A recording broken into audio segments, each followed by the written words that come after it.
Guys हर एक biker Manali ले लद्दाख वाले हाईवे पर अपनी बाइक चलाना चाहता है, वहां पे जाके घूमना चाहता है। एंड गाइस मैं ऐसा समझता हूँ कि शायद से हमारे भारत देश का हर एक लड़का, हर एक नौजवान ऐसा सोचता है कि मैं अपने लाइफ में कभी ना कभी तो लद्दाख या फिर मनाली में जाऊंगा ही जाऊंगा। लेकिन आज इस वीडियो में मैं आपको एक बात बताना चाहता हूँ कि जितना ही ज़्यादा उत्साह से भरे हुए लोग रहते हैं मनाली जाने के लिए, उससे ज़्यादा उत्साही वहाँ की एक चीज़ होती है आपसे मिलने के लिए। लेकिन वो चीज़ कोई इंसान नहीं है। क्या है आपको आगे पता चले।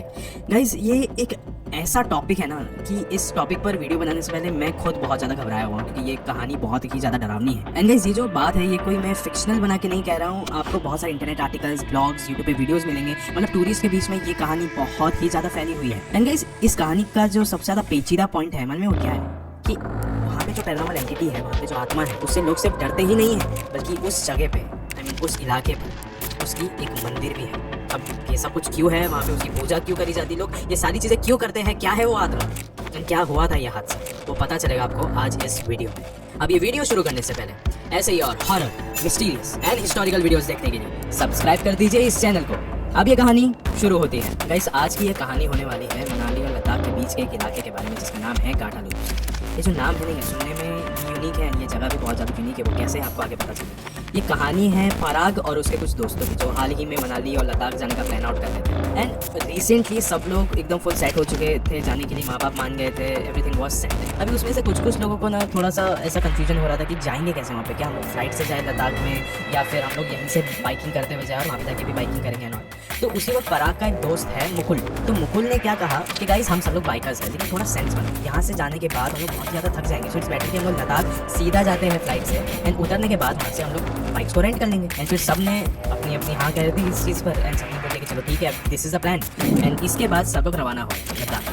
गाइस आप एक चीज़ सोच भी नहीं सकते कि लद्दाख जितना दिखने में खूबसूरत लगता है, उससे भी कई गुना ज़्यादा ये जगह हॉन्टेड है। ऐसा कहा जाता है ना कि चांद में जितनी रोशनी है, चांद जितना ज़्यादा खूबसूरत दिखता है, उसमें दाग भी उतने ही ज़्यादा है। ऐसी ही जगहें होती है जिसमें इससे ब्यूटीफुल सीनरीज होती है, लेकिन वो जगह इतनी ही ज़्यादा हॉन्टेड होती है। लद्दाख में भी ऐसे बहुत ज़्यादा दाग है, आपको आगे जाके पता चलेगा। तो बस फाइनली पराग और उसके दोस्तों कभी लद्दाख में पहुंच चुके थे, एंड पहुंचने के बाद उन्होंने अपनी बाइक्स को रेंट पे ले ली, एंड फाइनली उन्होंने अपनी जर्नी की शुरुआत कर ली। एंड जब वो लोग लद्दाख से मनाली जा रहे थे तो उस दौरान उनको एक खबर मिली कि जिस रास्ते से उनको जाना था उस रास्ते में लैंडस्लाइडिंग का बहुत ही ज़्यादा खतरा है। तो वो थोड़े से अपसेट थे, लेकिन वो लोग ना एक्साइटमेंट उनमें इतना ज़्यादा था कि उन्होंने अवॉइड किया, चीज़ को इग्नोर किया, एंड वो लोग वहीं से निकले। एंड गाइस लेह से मनाली के बीच में जो सफ़र है ना, वो तकरीबन कुछ 9 से 10 घंटे के बीच में आता है। लेकिन इस ही जर्नी के बीच में पैंग से लेके जिंगजिंग बार तक 130 किलोमीटर का जो रूट है, बताया जाता है कि वो रास्ता बहुत ही ज़्यादा ख़राब होता है। लाइक आप यहाँ पे बिल्कुल भी स्पीड नहीं कर सकते हो, वहाँ पे एकदम स्ट्रिक्ट वार्निंग्स है कि आप यहाँ पे अगर स्पीड करोगे तो एक्सीडेंट्स होने के बहुत ज़्यादा यहाँ पे चांसेस होते हैं। लेकिन उसी समय में पराग और उसके दोस्त लोग ने बोला कि अरे नहीं, हम लोग इतने ज़्यादा एक्सपीरियंस्ड बाइकर्स हैं, हमको क्या ही दिक्कत होगी, है ना, हम लोग तो यहाँ पे आराम से चला लेंगे, हम लोग अपनी मन मर्जी की स्पीड के हिसाब से यहाँ पे चलेंगे। लेकिन गाइस ये जो रूट है ना, इसी रूट के बीच में गाटा लूप्स भी आता है। चाहे आप स्पीड चलाओ या स्लो चलाओ, आपको यहाँ पर रुक रुक कर ही चलना पड़ेगा, अपनी नज़रें खोल कर ही चलना पड़ेगा, क्योंकि यहाँ पे जो हादसे होते हैं वो इंसान नहीं करते, कोई और करता है। अब गाइस फाइनली पराग और उसके दोस्त गाटा लूप्स में आ गए थे। लेकिन गाइस गाटा लूप्स में आते ही ना थोड़ी सी हल्की फुल्की सी बारिश हो रही थी, एंड बहुत ही ज़्यादा अभी ठंड का माहौल हो गया था, जिसकी वजह से जो पराग के बाकी दोस्त लोग थे वो लोग तो एकदम ठीक थे, साथ साथ में चल रहे थे, एकदम बहुत ही ज़्यादा एक्साइटेड है, बहुत ही ज़्यादा पैशनेट है अपने इस काम को लेकर। लेकिन वहीं पे पराग वाज कि उसको भी धीरे धीरे करके उसको ठंड लग रही है, वो थोड़ा थोड़ा करके थक रहा है, एंड उसको ऐसा लग रहा था कि अभी ये रास्ता इतना ज़्यादा ख़राब है कि मैं रुक भी नहीं सकता हूँ यहाँ पे। उसने कहा कि बस कोई तो बस एक सेफ मोड आ जाए, सेफ मोड आ जाने के बाद मैं थोड़ा सा बस आराम कर लूँ। फिर उसे ना रहा नहीं जा रहा था, उसने अपने सारे दोस्तों को बताया इस बारे में, उसने बोला कि यार बस मुझे आराम करने का थोड़ा मौका मिल जाए। फिर उसके दोस्तों ने बोला एक काम कर, अगर तुझे चाहिए तो तू थोड़ी देर के लिए रुक जा, हम लोग आगे निकल जाते हैं, बाद में तो हम लोग को ज्वाइन कर लेना आगे जाके, हम थोड़ा आगे जाके स्लो हो जाएंगे। फिर ये सुनने के बाद पराग को थोड़ा सा बुरा लगा कि अरे उसके दोस्त लोग रुक नहीं रहे, लेकिन फिर उसको भी समझ में आया कि वो लोग भी बहुत ज़्यादा एक्साइटेड है, पैशनेट है वगैरह वगैरह, तो मैं रुक जाता हूँ, that would be much better. फिर अब पराग ना थोड़ी देर के लिए उसी गाटा लूप्स में आके रुक गया, वो थोड़ा सा बैठ गया एक जगह पे थोड़ा सा आराम करने के लिए। गाइस अभी ना शाम का वक्त हो रहा था थोड़ा सा, एंड अभी ना उसने देखा कि थोड़े ही देर बाद एकदम दूर से कोई तो एक आदमी चलता हुआ आ रहा है। शॉकिंग बात लग रही थी उसको ये चीज़, क्योंकि उस पूरे इलाके में कोई भी आदमी था ही नहीं जो कि अपने पैरों से चलते हुए आए।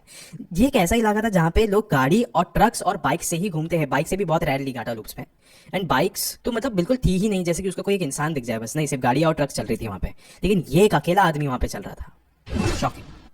इसने सिर्फ एक ही शॉल पहना था इतनी ज़्यादा ठंड में। शॉकिंग। अब इसको बार बार ऐसा लग रहा था कि ये है कौन यार, ये इंसान दिख ही नहीं रहा है बिल्कुल भी अच्छे से, क्योंकि उसने उस शॉल से अपना मुंह भी उसने पूरा अच्छे से कवर करके रखा हुआ था कि मतलब कुछ दिखे ही ना इंसान को। अब वो धीरे धीरे करके वो आदमी ना फराक के ओर आ रहा था, उसके तरफ ही बढ़ रहा था। तो उसने बोला ये जैसे आगे मैं उसको डेफिनेटली पूछूंगा कि तूने ये शॉल क्यों पहना है, लगी वो भी इतनी ज्यादा ठंड में। अब वो इंसान पराग के बिल्कुल करीब पहुंच चुका था एंड अब वो इतना करीब आ गया था कि अभी पराग उसको फाइनली पूछ सकता था कि भाई इतनी ठंड में सिर्फ एक ही शॉल क्यों पहना है आपने। एंड उसने कुछ जवाब नहीं दिया। तो फिर पराग ने उस इंसान को ऊपर से लेकर नीचे तक अच्छे से देखा एंड उसने देखा कि उस इंसान के बदन में बहुत ज्यादा चोटें लगी हुई है, एक्चुअल में बहुत ज्यादा चोटें लगी हुई थी। पराग को देख के थोड़ा सा बुरा लग रहा था। उसने बोला कि पहले तो आप ज्यादा कपड़े पहनो और दूसरा कि लाइक आपको ऐसा ठंड में नहीं घूमना चाहिए एंड इतनी ज़्यादा अगर आपको चोटें लगी है तो इसका इलाज कराओ, ऐसा आपको नहीं घूमना चाहिए इतनी ठंड में वो भी। फिर भी उस इंसान ने ना कोई भी जवाब नहीं दिया उसको। बहुत ही ज़्यादा अब उसको अलग सा लग रहा था कि भाई मैं इतना सब कुछ बोल दिया हूँ, इसने कोई जवाब नहीं दिया मुझे। फिर ऑल ऑफ अ सडन उस इंसान ने अपना जो एक हाथ है उसको आगे किया। फिर पराग को लगा कि शायद से ये इंसान गरीब है, शायद से पैसे मांग रहा है मुझसे। फिर उसने थोड़े से पैसे निकाले उसके हाथ में रख दिए। फिर उस इंसान ने अचानक से अपनी आंखें खोली। फिर पराग ने देखा कि इसकी तो आंखें ही नहीं है।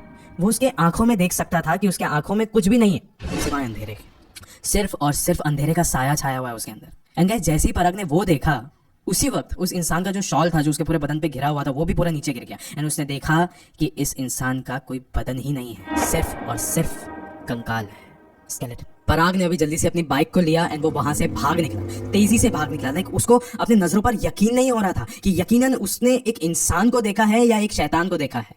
उसे कुछ भी बिलीव ही नहीं हो रहा था। अब वो थोड़ा और आगे गया, थोड़ा और आगे गया, जस्ट थोड़ा वो अपने आपे में आया ही था कि अब उसने उसके नजरों के सामने देखा कि ट्रक सामने खड़ा है एंड उसका ड्राइवर है वहां पे बाजू में खड़ा एंड उसके पास वही जो इंसान था वो चल के जा रहा है जिसने शॉल पहना हुआ था। उसने देखा कि वो जो ट्रक ड्राइवर है ना वो उसको पानी दे रहा है। अभी भी उसको यकीन नहीं हो रहा था। लाइक वो एकदम तेजी से उसने वहां से अपनी जो बाइक थी उसे निकाला, उसको अभी भी यकीन नहीं होता। एंड गाइस यही चीज, सेम चीज उसने 2-3 बार देखा कि 2-3 बार 1-2 गाड़ियां वाले हैं, वो लोग आमने सामने खड़े हैं इसी शैतान के या फिर इंसान के एंड उसे पानी दे रहे हैं। उसे कुछ भी यकीन ही नहीं हो रहा था कि ये किस जगह पे आ गया है। वो बार बार पीछे अपनी नजरें घुमा घुमा के देख रहा था कि शायद से कोई आ रहा है मेरे करीब, शायद से कोई आ रहा है। एंड अभी वो फाइनली देख सकता था कि वो जो थी वो चीज़, वो इंसान या वो शैतान, वो उसके पीछे आ रहा था। उसके रोंगटे खड़े हो रहे थे बार बार। उसने वहाँ से अपनी बाइक को भगाया एंड उसने पास में देखा कि यहाँ पे एक ढाबा है। वो वहाँ पे जाके रुक गया, बाइक से उतरा एंड गाइस वो बहुत जोर जोर का हाफने लगा। जो ढाबे में कुछ लोग बैठे थे वो आए उसके पास एंड उसने बोला ऐसा क्या हो गया आपके साथ। फिर उसने अपनी ये पूरी कहानी बताई कि मुझे ऐसी एक आत्मा दिखी है, एक ऐसी प्रेत आत्मा दिखी जिसको लोग पानी दे रहे थे एंड वो मेरे करीब ही आई थी। एंड गाइस उसी वक्त ढाबे में एक इंसान बैठा हुआ था जिसने जो पराग था उसको ऐसे करके बुलाया कि आप मेरे नजदीक आओ। फिर उस इंसान ने कहा कि बेटा ये जो चीज़ आपने देखी है ये एक प्रेत आत्मा ही है जो कि उस रास्ते की एक एक्सीडेंट में मारा गया था, वहीं पे एक हादसा हुआ था उसके साथ, वो वहीं पे मारा गया था। इसकी भी एक बहुत पुरानी कहानी है, एक इतिहास है। फिर उसने वो सुनाना शुरू किया कि साल 1999 में इस घाटा लूप्स में बहुत ही ज़्यादा तेज़ स्नो स्टॉर्म आया था, ठीक है, बर्फ़ का तूफान आया था।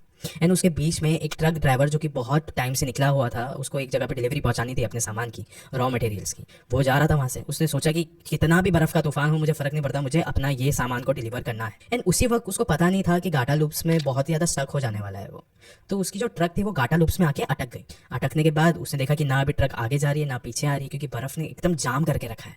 फिर उसने बोला पास में शायद से गाँव है, वहाँ पे जाके मैं मदद मांग लेता हूँ। एंड गाइस वो ट्रक ड्राइवर ट्रक में अकेला नहीं था, उसके साथ एक हेल्पर भी था उसके साथ। एंड गाइस उसने अपने हेल्पर को बोला कि आप यहीं पे रुको, मैं जाके मदद मांग के आता हूँ, आप यहीं पे रुकना, आप बस ट्रक का देखभाल करो थोड़ा सा। फिर उस हेल्पर ने बोला ठीक है साहब मैं यहीं पे रुक जाता हूँ। फिर देखते ही देखते कुछ दिन बीत गए थे अभी, लेकिन वो ट्रक ड्राइवर वापस से लौटा नहीं। एंड वो जो हेल्पर था ना वो भी उसी ट्रक के अंदर ही था, ये सब कुछ उसको पता था उस ड्राइवर को। एंड वो गया हुआ था किसी गांव में मदद मांगने के लिए, लेकिन वो जब जा रहा था तो फिर उस वक्त उसने देखा कि वो जो गांव का रास्ता है वो एकदम फुल बर्फ में छिपा हुआ है, वो आगे ही नहीं जा सकता। लेकिन कैसे कैसे करके कोशिश कर करके वो उस गांव में गया, जाके उसने हेल्प मांग के वापस आया, लेकिन उसको जाके काफी दिन हो चुके थे अभी। अब वो वापस लौटा अपने ट्रक के पास। उसने देखा दूर से कि हाँ मेरा ट्रक तो वहीं पे है। जब उसने ट्रक को खोला तब उसने देखा कि उसका जो हेल्पर था ना उसकी मौत हो चुकी है। क्योंकि गाइस एक बात समझिए, वो उसी ट्रक के अंदर था इतनी ज्यादा ठंड में, ना उसके पास पीने के लिए पानी था ना उसके लिए खाने के लिए खाना था, तो उसकी मौत होना तो एकदम निश्चित थी। एंड गाइस यही जो चीज है यही इस पूरी कहानी को एक हॉरर स्टोरी में तब्दील कर देती है। उस हेल्पर की आत्मा वहां पे आज भी भटकती है घाटा लूप्स में। बताया जाता है कि ये वहाँ की सबसे ज़्यादा खतरनाक आत्मा है। ये हर जगह पे जो भी उसको इंसान वहाँ पे दिखता है, ये आत्मा उसके करीब जाती है, जाके पीने के लिए पानी मांगती है। एंड अगर जिसने भी उस आत्मा की मदद नहीं करी तो फिर बहुत जल्द कुछ ही घंटों में उसके साथ कुछ ना कुछ गलत हो सकता है, उसकी मौत भी हो सकती है। ऐसा बहुत सारे इंटरनेट आर्टिकल्स में लिखा गया है, आपको वो पता चलेगा। एंड गाइस ये जो कहानी है ना धीरे धीरे करके ये उस गाँव में भी फेमस होने लगे, जो कि वहाँ पे नज़दीक का गाँव था। तो उन्होंने ये सब कुछ समझ के उस आत्मा के लिए एक मंदिर भी बनाया है। जो भी वहाँ से आता जाता है, वहाँ पे जो भी सफ़र करता है, वो उस मंदिर के पास जाके कुछ पानी की बोतलें जाके रखता है, कुछ खाने के लिए बिस्किट या फिर कुछ भी सामान रखता है जिससे वो खा सके। ये सब कुछ सुनकर पराग के पैरों तले ज़मीन खिसक चुकी थी, क्योंकि उसने कभी ऐसा सोचा नहीं था कि वो लिटरली एक प्रेत आत्मा से मिलेगा। लेकिन उसे ना अभी एक और एक चीज़ याद आई कि इन सब लोगों ने उसको पानी की बोतल दी थी, इसके लिए वो लोग आज तक बचे हैं। मैंने तो उससे कोई भी पानी की बोतल दी ही नहीं। मतलब मेरे साथ भी कोई ना कोई हादसा कभी भी हो सकता है। तो उसने क्या किया, उस ढाबे से वो जल्दी से निकला, अपने बाइक में बैठा एंड उसी मंदिर में गया, उस हेल्पर की मंदिर में। वहाँ पे जाके उसने बहुत सारी माफ़ी मांगी कि मुझे ऐसा कुछ भी नहीं पता था आपके बारे में, एंड मैं बहुत अफसोस बताता हूँ यहाँ पे आके कि मैंने ऐसा कुछ भी नहीं किया हूँ, एंड मैं अभी अपनी पानी की बोतल भी यहाँ पे रख के जा रहा हूँ, प्लीज़ मुझे माफ़ कर दो। एंड वो वहाँ से निकल गया। गाइज, अब इस वीडियो के अंत में मैं आपसे बस इतना ही कहना चाहूँगा कि हर आत्माएं बुरी नहीं होती, लेकिन ऐसी बहुत सारी आत्माएं होती है जो कि आपसे कुछ चाहती है, आपसे कुछ मांगती है। अपने मुंह से नहीं मांगेगी, अपनी जुबान से नहीं मांगेगी, वो आपको समझना होगा उस जगह के इतिहास को जानकर। सो इसके लिए गाइज मैं हर एक वीडियो में कहता हूँ ना कि जिस भी जगह पे जाते हो उसका इतिहास अच्छे से जान लीजिए, वरना अगर आपने उसकी मुंह मांगी चीज़ें अगर उसे नहीं करी, जो उसके इतिहास में चीज़ें उसको नहीं मिली और आपने वो नहीं दिया, तो हो सकता है कि वो जो आत्मा है आपके इर्द गिर्द कभी भी आके मौजूद हो सकती है ना, आपको कभी भी रात को सोने ना दे। तो इसके लिए इस चीज़ से चौकन्ने रहिए। शुक्रिया।